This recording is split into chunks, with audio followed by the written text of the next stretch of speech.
Poucas palavras. Um olhar sobre o mundo, a vida e a sociedade, à luz da Palavra de Deus, com Augustus Nicodemos.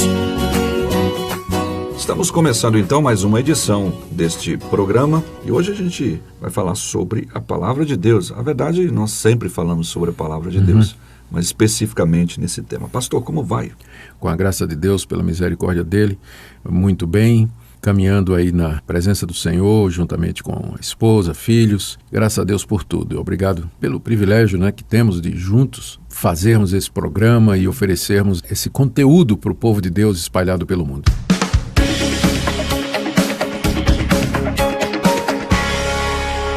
Queremos falar hoje então sobre a leitura da Bíblia, a Palavra de Deus. Algumas pessoas costumam dizer que ela não é a Palavra de Deus, especificamente que ela apenas contém a Palavra de Deus, sendo comparada a outros livros religiosos, digamos assim, de determinadas religiões por aí. E hoje a gente quer responder algumas perguntas sobre a leitura da Palavra de Deus e sua influência na vida pessoal.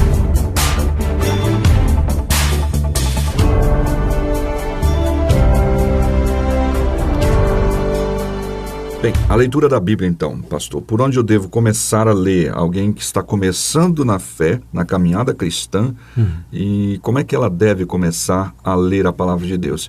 E há um e-mail aqui do nosso ouvinte, o Henrique Dimas, que tem a ver com essa questão, Qual é a diferença entre ser e conter a Palavra de Deus, na importância de ler a Palavra de Deus? Muito bem, vamos começar com a indagação por onde começar a ler a Bíblia. A minha sugestão sempre tem sido, a quem faz essa pergunta, que comece lendo pelo Evangelho de Marcos. O Evangelho de Marcos traz o registro dos fatos acontecidos com a pessoa de Jesus Cristo e a importância e a implicação deles, e serve de base para tudo mais que vem depois no Novo Testamento. E depois de ler, começando com o Evangelho de Marcos, ler os demais evangelhos, depois o livro de Atos, as cartas de Paulo, a seguir a sequência que está no Novo Testamento, só começando com o Evangelho de Marcos. E depois a pessoa pode ir para o Antigo Testamento, e começar mesmo de Gênesis, a ler lá do começo, seguir toda a sequência do Antigo Testamento. Então, mas começar com o Evangelho de Marcos sempre é bom.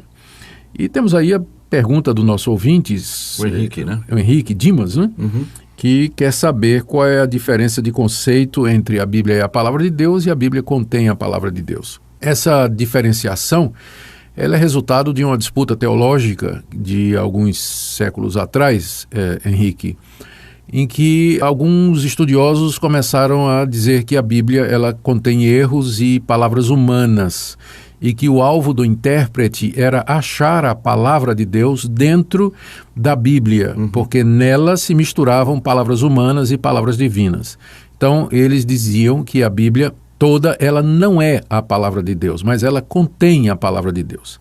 A resposta que foi dada, e que é a resposta padrão dos conservadores, dos reformados, é que a Bíblia toda, do começo ao fim, ela é a palavra de Deus. Mesmo quando os homens é que estão falando, por exemplo, no sermão de Pedro, que está registrado no livro de Atos, o sermão de Paulo, que está registrado no livro de Atos, ou mesmo as cartas de Paulo, de Tiago, de João, foram palavras inspiradas por Deus, embora escritas por homens, mas elas são, na verdade, palavras de Deus e devem ser consideradas assim. Então, para nós, a Bíblia é a palavra de Deus, ela não contém, mas todas as palavras da Bíblia são inspiradas por Ele e refletem aquilo que Deus queria que a Bíblia dissesse. Inclusive revelando os defeitos desses próprios escritores, muitas vezes.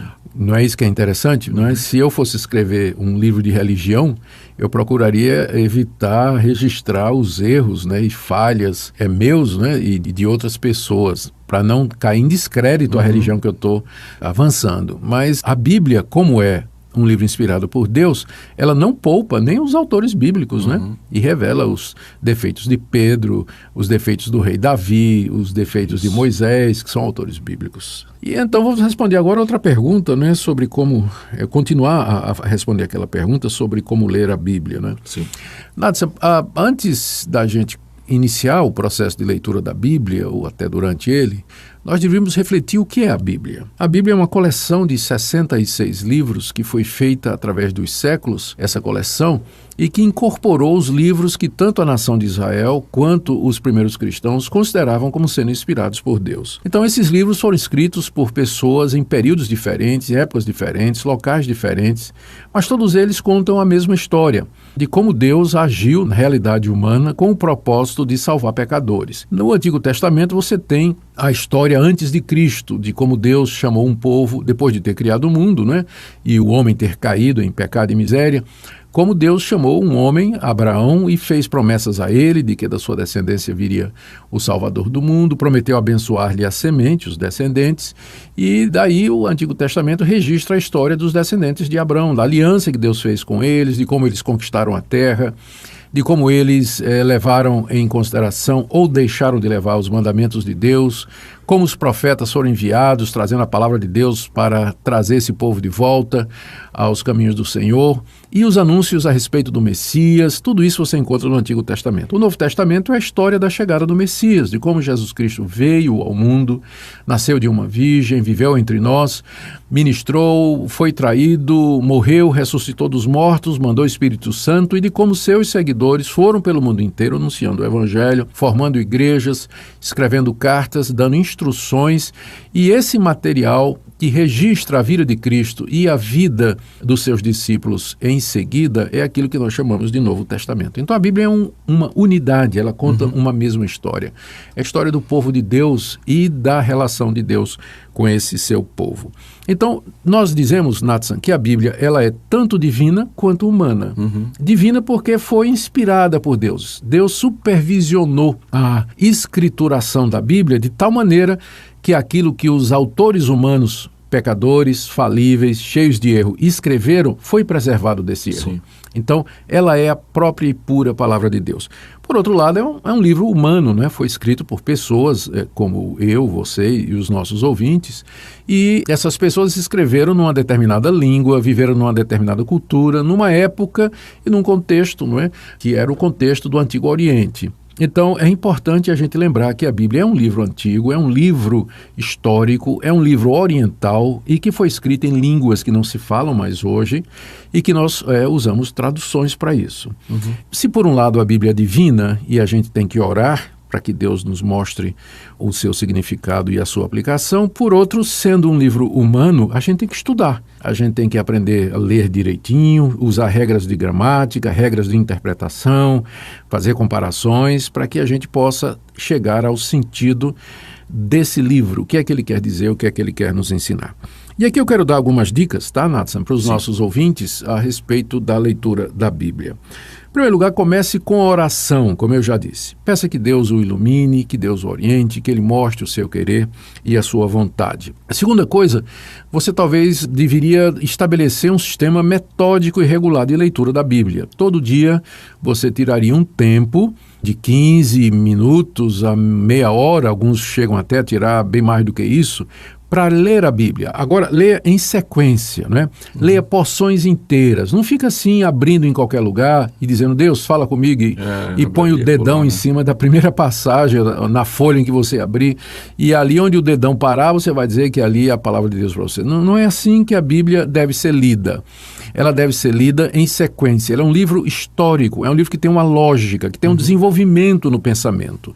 Então, é preciso que você leia porções inteiras. Tire um tempo diário para ler a sua Bíblia e meditar no que está sendo dito ali. Ajuda muito também você orar em cima do que você lê.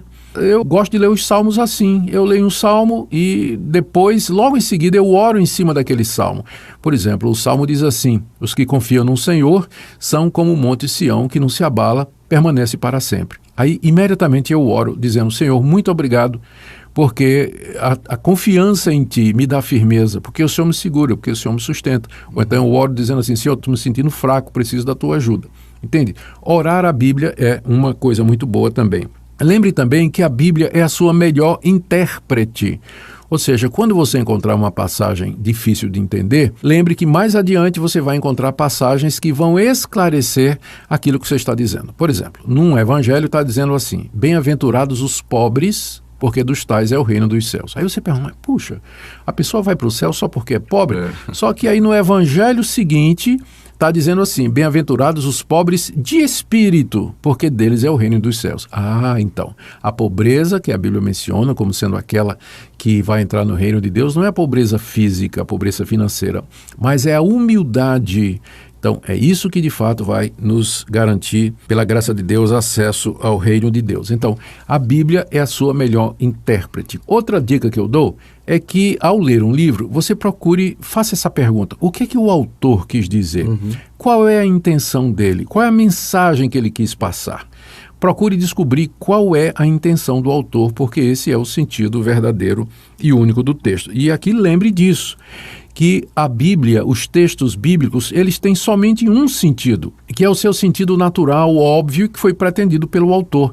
Tenha muito cuidado com espiritualização, alegorias, abstrações ou aplicações de passagens que não tem nada a ver com o que está sendo dito, né? Não tem nada a ver. O sentido de um texto bíblico é o seu sentido natural, óbvio, patente, né? Do que a pessoa está dizendo. Não procura sentidos que estão por detrás do texto, sentidos elevados, sentidos espirituais que só você tem acesso. A Bíblia quer dizer o que o seu autor quis dizer. O sentido, o que o leitor quer. O que o leitor quer empurrar lá dentro, né?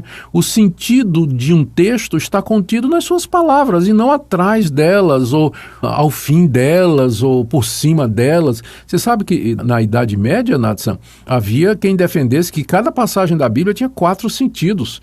Um sentido natural, né, literal, que era considerado irrelevante, aí depois vinha um sentido anagógico, tropológico, o espiritual e uma série de outras categorizações, né? Tinha gente que defendia, como um padre chamado Bonaventura, que havia 7 sentidos em cada passagem da Bíblia, né?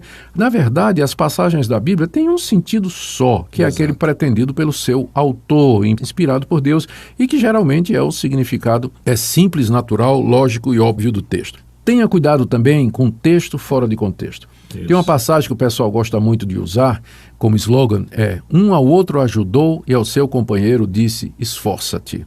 Então, essa é uma passagem de Isaías. Agora, quando você lê em contexto, Natsan, é um idólatra dizendo para o outro, vamos cortar uma árvore, vamos pegar a madeira, vamos fazer um ídolo, e um ao outro ajudou e ao seu companheiro idólatra disse, esforça-te, né? Vamos fazer um ídolo e tal.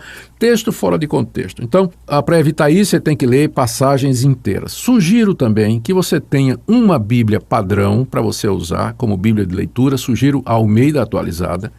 Mas você tenha também outras versões, como a NVI, a corrigida, a Bíblia na linguagem de hoje, que aí você pode comparar as versões, porque nem sempre uma única versão acerta todas as traduções. E aí, fazendo uma comparação, você tem uma ideia melhor, tá certo? Bíblias de estudo ajudam, mas tenha cuidado com determinadas Bíblias de estudo. Eu recomendo a Bíblia de Estudos da NVI, a Bíblia de Estudos Genebra, essa em particular, principalmente, a Bíblia de Estudos Shed. Então, são Bíblias que eu recomendo, que são Bíblias com comentários muito coerentes, muito positivos e muito centrados, tá bem? E também, quando você puder, comprar bons comentários. Eu acho que eu fico por aqui. Muito obrigado pela oportunidade, Natsan, e eu espero que esse programa seja uma bênção na vida dos nossos ouvintes. Que bênção. Eu posso fazer um pequeno...